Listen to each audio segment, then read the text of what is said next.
2047 నాటికి రాష్ట్రాన్ని $2.4 ట్రిలియన్ ఆర్థిక వ్యవస్థగా మార్చడమే లక్ష్యమని ముఖ్యమంత్రి చంద్రబాబు పునరుద్ఘాటించారు.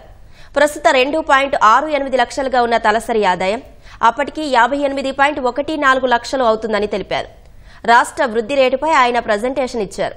గతేడాదితో పోలిస్తే ఈసారి 4.03% వృద్ధి సాధించామని తెలిపారు. ఆదాయం పెరిగితే ప్రజల జీవన ప్రమాణాలు మెరుగవుతాయని వివరించారు.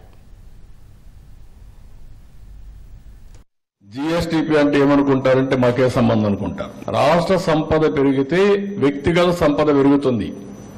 రాష్ట్రంలో ఉండే అందరి సంపద కలిసి రాష్ట్ర సంపద అవుతుంది. అందుకనే మీరు ఒకసారి చూస్తే ఏంటి దీని మీద ఇంట్రెస్టింగ్ అని మీరు ఆలోచించినప్పుడు స్వర్ణాంధ్రప్రదేశ్ 2047 దీనికి మేము ఇచ్చింది $2.4 trillion economy US, $42,000 per capita income.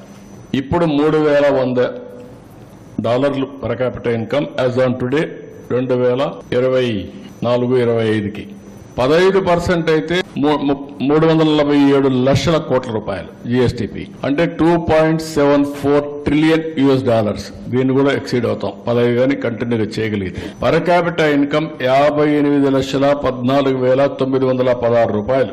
46-47కి తలసరి ఆదాయం 58,14,316. ఈరోజు తలసరి ఆదాయం 2,68,000. 2,68,000 58 లక్షలు అవుతుంది. ఇది గ్రోగా కలిగితే అభివృద్ధి ఏ విధంగా మెజర్ చేస్తామంటే GSTP, per capita income.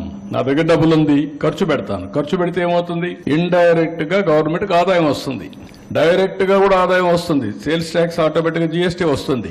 That is the economy we are talking about now. మీ జీవన ప్రమాణాలు పెంచాలి. జీవన ప్రమాణాలు ఎప్పుడు పెరుగుతాయి? ముందు ఆదాయం పెరగాలి, ఆరోగ్యం బాగుండాలి, ఆనందంగా ఉండాలి. Agriculture, horticulture, livestock, forestry, logging and fishing, aquaculture. ఈ రోజు మనం చూస్తే 4,48,382 కోట్ల నుంచి 5,19,485 కోట్లు పెరిగింది. లాస్ట్ ఇయర్ 3.49 ఉంటే ఇప్పుడు 15.89 అయింది. Agriculture 22.86, horticulture 21.29, last year -5.27, horticulture 5.78, live stock 5.63, 10.01. ఎప్పుడు మాట్లాడినా కూడా అమూల్ బేబీ మరి మాట్లాడుతానండి. అమూల్ తీసుకొచ్చి అయితే పెంచేసాను. పెంచితే ఏం పెంచారు? 5.63 పెరిగింది. ఇప్పుడు 10.01 వచ్చింది. చాలదు. మినిమం 15% పైన పెరిగే అవకాశం ఉంది. ఇది పేదవాళ్లకు సంబంధించిన విషయం. లైవ్లీహుడ్ క్రియేట్ చేస్తుంది. దాని మీద శ్రద్ధ పెడుతున్నారు.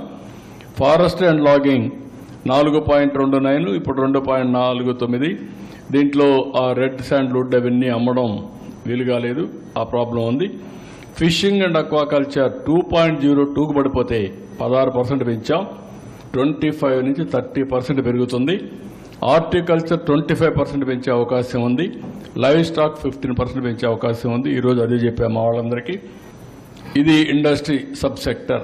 ఇక్కడ మైనింగ్ అండ్ క్వారీయింగ్ మైనస్ ఉంది. లాస్ట్ టైం ఇంకా ఎక్కువ మైనస్ ఉంది. అది రికవర్ చేశాం, కానీ ఇంకా మైనస్ ఉంది. 1.38, లాస్ట్ టైం అయితే 22.75. మ్యానుఫ్యాక్చరింగ్ 11.44, ఈసారి 6.57. ఎలక్ట్రిసిటీ, గ్యాస్, వాటర్ సప్లై ఇవన్నీ 22.61. కన్స్ట్రక్షన్ 9.97, 10.47. యావరేజ్ అని మీరు చూస్తే ఇది ఓవరాల్ గా యావరేజ్. ఇక్కడ this is one sector we have to improve further. బాగా చేయాల్సిన సెక్టర్ ఇది. ఇది మీరు చూసినప్పుడు ట్రేడ్, హోటల్స్ అండ్ రెస్టారెంట్స్ 9.65 నుంచి 11.32, రైల్వేస్ 5.94 నుంచి 6.43, transport by other means and storage 10.73 నుంచి 13.70, కమ్యూనికేషన్స్ 14.42 నుంచి 15.28, బ్యాంకింగ్ ఇన్స్టిట్యూషన్స్ 10.28 నుంచి 14.61, real estate ownership of dwelling 12.64 నుంచి 11.13, పబ్లిక్ అడ్మినిస్ట్రేషన్ 4.76 నుంచి 5.21, అదర్ సర్వీసెస్ 10.57 నుంచి 12.15. మొత్తం సర్వీస్ సెక్టర్ లో 10.3 నుంచి 11.7. ఇవి వేరియస్ సెక్టర్స్. వీటికన్నిటికీ తక్కువ investment. At the same time కొంచెం ఫోకస్ చేస్తే టూరిజం, 20% గ్రో అయ్యే అవకాశం ఉంటుంది. ప్రభుత్వం ట్రాక్ లో పెడుతున్నాం. సంపద సృష్టించడం 15% ఈ సంవత్సరం 12.94 వచ్చిందంటే ఇప్పటికే దగ్గర 4 లక్షల కోట్ల రూపాయల పెట్టుబడులు వచ్చాయి.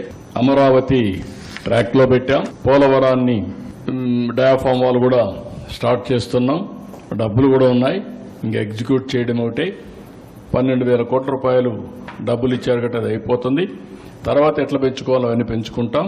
పోలవరం నుంచి బనకచెర్ల, గోదావరి, పెన్నా నదులను అనుసంధానం చేస్తే మీరు చూశారు అమెరికాలో one of the most best example ఇది సిలికాన్ వ్యాలీ. సిలికాన్ వ్యాలీలో నీళ్లు లేకుండా డ్రై అయిపోయి 4 లక్షల కోట్ల రూపాయల ఆస్తి బూడిదైపోయింది. That is the value of water and population. ఈ రెండు కరెక్ట్ గా బ్యాలెన్స్ చేయగలిగితే ఇక్కడ అన్ని మన చేతల్లో ఉన్నాయి. టెక్నాలజీ ఉంది, భూమి ఉంది, అవకాశాలున్నాయి. ఆకాశం హద్దుగా పనిచేయొచ్చు.